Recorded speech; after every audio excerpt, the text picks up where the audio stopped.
Good morning, good afternoon, and good evening. Yesterday, 230,000 cases of COVID-19 were reported to WHO. Almost 80% of those cases were reported from just 10 countries, and 50% come from just 2 countries. Although the number of daily deaths remains relatively stable, there is a lot to be concerned about. All countries are at risk of the virus, as you know, but not all countries have been affected in the same way. There are roughly 4 situations playing out across the world at the moment. The first situation is countries that were alert and aware. They prepared and responded rapidly and effectively to the first cases. As a result, they have so far avoided large outbreaks. Several countries in the Mekong region, the Pacific, the Caribbean, and Africa fit into that category. Leaders of those countries took command of the emergency and communicated effectively with their populations about the measures that had to be taken. They pursued a comprehensive strategy to find, isolate, test, and care for cases, and to trace and quarantine contacts, and were able to suppress the virus. The second situation is countries in which there was a major outbreak that was brought under control through a combination of strong leadership and populations adhering to key public health measures. Situations where countries have effectively suppressed the virus, leaders are opening up their societies on a data-driven, step-by-step basis with a comprehensive public health approach backed by a strong health workforce and community buy-in. The third situation we are seeing is countries that overcame the first peak of the outbreak, but having eased restrictions, are now struggling with new peaks and accelerating cases. In several countries across the world, we are now seeing dangerous increases in cases and hospital wards filling up again. It would appear that many countries are losing gains made as proven measures to reduce risk are not implemented or followed. The fourth situation is those countries that are in the intense transmission phase of their outbreak. We're seeing this across the Americas, South Asia, and several countries in Africa.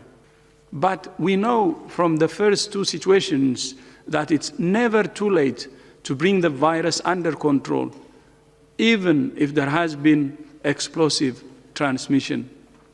In some cities and regions where transmission is intense, severe restrictions have been reinstated to bring the outbreak under control. Let me be blunt. Too many countries are headed in the wrong direction.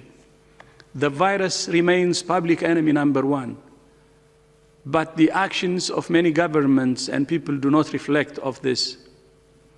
The only aim of the virus is to find people to infect.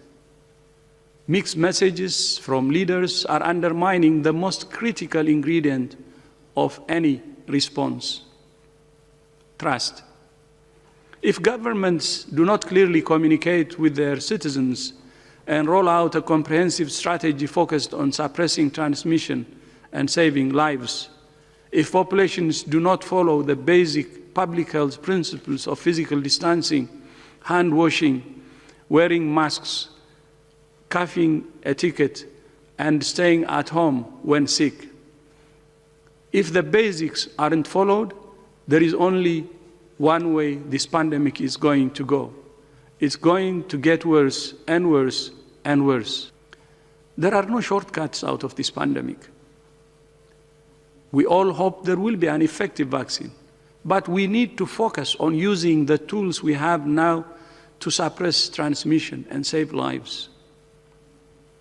We need to reach a sustainable situation where we have adequate control of this virus without shutting down our lives entirely or lurching from lockdown to lockdown, which has a hugely detrimental impact on societies. I want to be straight with you. There will be no return to the old normal for the foreseeable future. I repeat, there will be no return to the old normal for the foreseeable future. But there is a roadmap to a situation where we can control the disease and get on with our lives. But this is going to require three things. First, a focus on reducing mortality and suppressing transmission. Second, an empowered, engaged community that takes individual behavior measures in the interest of each other. And third, we need strong government leadership and coordination of comprehensive strategies that are communicated clearly and consistently. It can be done. It must be done. I have said it before, and I will keep saying it. No matter where a country is in its epidemic curve, it's never too late to take decisive action. Implement the basics and work with community leaders and all stakeholders to deliver clear public health messages. We weren't prepared collectively, but we must use all the tools we have to bring this pandemic under control. And we need to do it right now. Together, we must accelerate the science as quickly as possible, find joint solutions to COVID-19, and through solidarity, build a cohesive global response. Science, solutions, and solidarity. I thank you. I don't know yet whether it's possible with this particular virus, whether the virus, once you've had an infection and recovered, whether one can be infected again. We do know with other coronaviruses that that is the case, and there is some data out there that may suggest that immunity will wane over time, but that is not fully known at this point. Maria may have more data on some recent studies that are pointing in that direction. So as Mike has said, we don't have a complete answer yet. But we do expect that people who are infected with the SARS-CoV-2 virus, the virus that causes COVID-19, they do mount some level of an immune response. And this is measured through the antibody response, whether these are neutralizing antibodies, and we're learning quite a lot about a T-cell response, which are very difficult studies to carry out. What we don't know is how strong that protection is and for how long that protection will last. And so there are a number of studies that are underway that are trying to answer these questions. There are some initial studies out of 3 countries in Europe that are looking at antibody levels over time, suggesting that they may wane after a couple of months. But again, that's early data, and so we really need more studies to better understand this. From our experience with MERS and with SARS-1, the virus that spilled over in 2003, we know that people can have an antibody response for maybe a year or even longer. But with the human coronaviruses, the ones that circulate regularly, it's much shorter than that. So it's an incomplete answer because we don't have that answer yet. But there are many scientists that are currently studying this, that are trying to help us better understand how long that protection will last.